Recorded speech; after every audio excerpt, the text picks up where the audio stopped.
بسم اللہ الرحمن الرحیم۔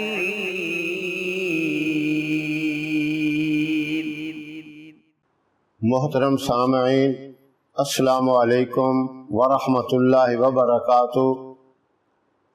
ہر بندے کی دنیا میں رہتے ہوئے کوئی نہ کوئی ضرورت، کوئی نہ کوئی حاجت ضرور ہوتی ہے۔ اس ضرورت کو پورا کرنے کے لیے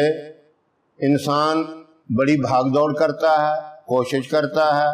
لوگوں سے ملتا ہے، لیکن سب سے بڑا ذریعہ ضروریات کو پورا کرنے کے لیے یہ ہے کہ اللہ سے مانگا جائے، اللہ سے دعا مانگی جائے کہ یا اللہ ساری ضرورتوں کو پورا کرنے والا تو ہے، ساری حاجتوں کو پورا کرنے والا تو ہے، تیری رحمت سے، تیری برکت سے، تیری عنایات سے سارے کام بنتے ہیں۔ تو اس کے لیے اگر کوئی بندہ کسی بھی حاجت کے اندر، کسی ضرورت کے اندر پھنسا ہو، وہ پوری نہ ہو رہی ہو، اس میں رکاوٹیں پیش آتی ہوں، تو روزانہ 500 مرتبہ یا اللہ یا حافظو، دن میں کسی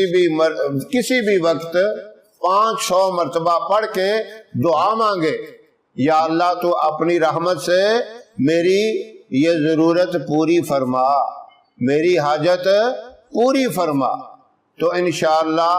آپ دیکھیں گے چند دنوں کے اندر اندر اللہ آپ کی اس ضرورت کو پورا فرما دیں گے۔ وہ آپ کی حاجت کے لیے کوئی نہ کوئی ذریعہ، کوئی نہ کوئی سبب اس کی کامیابی کا آپ کو نظر آ جائے گا۔ یہ بہت مبارک وظیفہ ہے۔ کوئی مرد ہو، عورت ہو، کسی مشکل میں، پریشانی میں وہ پھنس گیا ہو، وہ رکاوٹ دور نہ ہوتی ہو،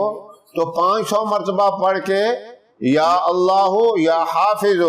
اللہ کی بارگاہ میں ہاتھ اٹھا کے دعا مانگے، انشاءاللہ آپ کی ضرورت، وہ حاجت ضرور پوری ہوگی۔ جب وہ حاجت پوری ہو جائے تو اس وظیفے کو چھوڑ دیں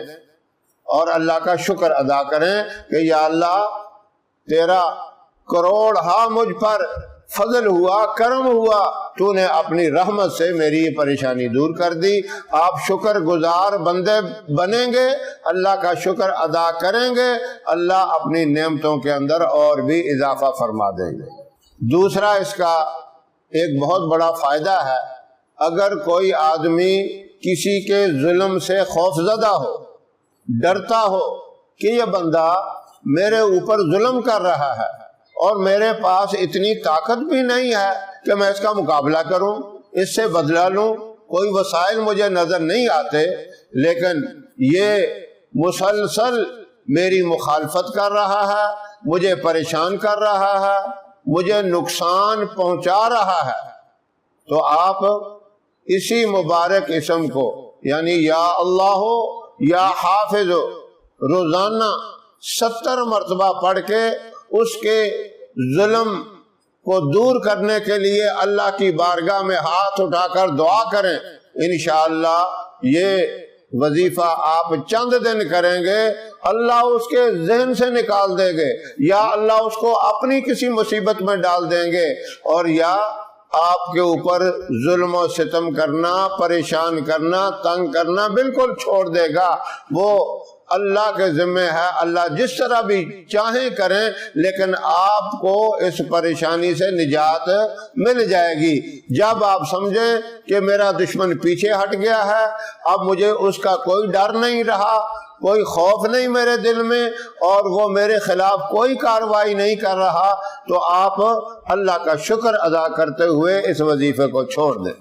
ہماری ویڈیو آپ کو پسند آئے اسے لائک کریں، شیئر کریں، ہمارے چینل کو سبسکرائب ضرور کریں، اور ساتھ والے بیل آئیکن بٹن کو دبائیں تاکہ ہماری ہر آنے والی نئی ویڈیوز کی اپڈیٹ آپ تک آسانی سے پہنچ سکے۔ اللہ آپ کا حامی و ناصر رہے۔ انشاءاللہ پھر کسی نئے وظیفے کے ساتھ آپ کی خدمت میں حاضر ہوں گے، تب تک کے لیے اجازت دیں۔ السلام علیکم ورحمۃ اللہ وبرکاتہ۔